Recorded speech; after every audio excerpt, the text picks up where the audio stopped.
চন্দনেশ্বর মন্দির থেকে বেরিয়ে সুবর্ণরেখা নদীর পাড় ধরে এগিয়ে চলেছি আমাদের আজকের পরবর্তী গন্তব্য উড়িষ্যা রাজ্যের বালাসোর জেলায় অবস্থিত ভূচণ্ডেশ্বর শিবলিঙ্গ, যেটিকে এশিয়ার বৃহত্তম শিবলিঙ্গ বলা হয়। দীঘার সাইট সিইং প্ল্যানের মধ্যে এই মন্দিরটি কিন্তু সব টোটোওয়ালাদের কাছেই দেখতে পাবেন, কিন্তু খুব বেশি পর্যটক এই মন্দির অবধি আসেন না। তার কারণ এর ডিস্টেন্স।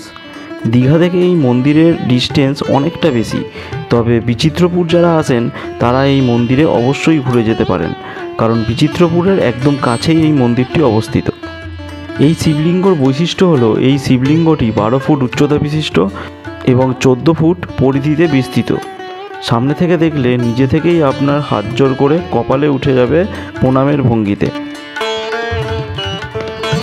লোকমুখে যে পৌরাণিক কাহিনীটি প্রচলিত এই মন্দিরকে ঘিরে, তা হলো দশানন রাবণ মহাদেবকে সাধনায় সন্তুষ্ট করে শক্তিলিঙ্গ হিসাবে এই শিবলিঙ্গটিকে পান, কিন্তু দেবরাজ ইন্দ্র রাবণকে এই লিঙ্গ নিয়ে লঙ্কাতে পাড়ি দিতে দেননি। পুষ্পক বিমানে ওঠার আগেই এই মন্দিরের জায়গাতেই দেবরাজ ইন্দ্র রাবণের শক্তি নিয়ে ঠাট্টা করতে থাকেন। দাম্ভিক রাবণ সেই কটাক্ষ সহ্য করতে না পেরে এই শিবলিঙ্গটিকে এই জায়গায় নামিয়ে রেখে দেবরাজ ইন্দ্রের সাথে যুদ্ধে রত হন। দেবরাজ ইন্দ্র তৎক্ষণাৎ অন্তর্ধান হলে রাবণ সেই মুহূর্তের জন্য যুদ্ধের ইচ্ছা ত্যাগ করে লিঙ্গটিকে পুনরায় তুলতে যান, কিন্তু শত চেষ্টা করেও এই শিবলিঙ্গকে তার নিজের জায়গা থেকে সরাতে পারেননি। শোনা যায় এরপর রাবণ অনেক শক্তিশালী অস্ত্র ব্যবহার করেন লিঙ্গটিকে তোলার জন্য, কিন্তু সফল হননি। বরং তার সেই শক্তি প্রয়োগের কারণেই লিঙ্গটি ডান দিকে একটু হেলে যায়। এরপর বহু যুগ ধরে এই শিবলিঙ্গ লোকচক্ষুর আড়ালে জঙ্গলের মধ্যেই রয়ে যায়। এরপর আজ থেকে প্রায় 200 বছর আগে এক কাঠুরি জঙ্গলে কাঠ কাটতে এসে আবিষ্কার করেন এই বিরাট শিবলিঙ্গটিকে। এই শিবলিঙ্গটি মাটির উপরে 12 ফুট এবং মাটির নিচে আরও 12 ফুট বিস্তৃত। অর্ধেক শিবলিঙ্গটি মাটিতে অর্থাৎ ভুঁইয়েতে গাঁথা আছে বলেই এই শিবলিঙ্গের নাম হয় ভূচণ্ডেশ্বর।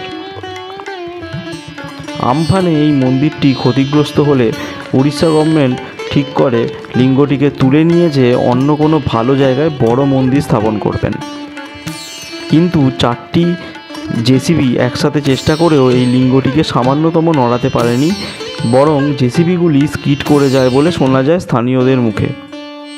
এই থেকেই বোঝা যায় এই লিঙ্গের মহিমা কতটা। যেখানে সর্বশক্তিমান রাবণ এই লিঙ্গ সরাতে পারেনি, সেখানে জেসিবি তো অনেক তুচ্ছ মানব নির্মিত একটি মেশিন, তাই নয় কি?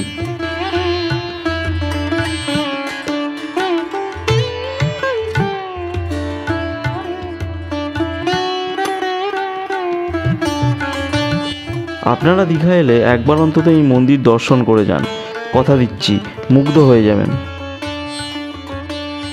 এই মন্দির দর্শনের পর আমরা যাব বিচিত্রপুর, যেটি এখান থেকে বেশি দূর নয়। সেই ডিটেলস থাকবে আমাদের পরের ভিডিওতে।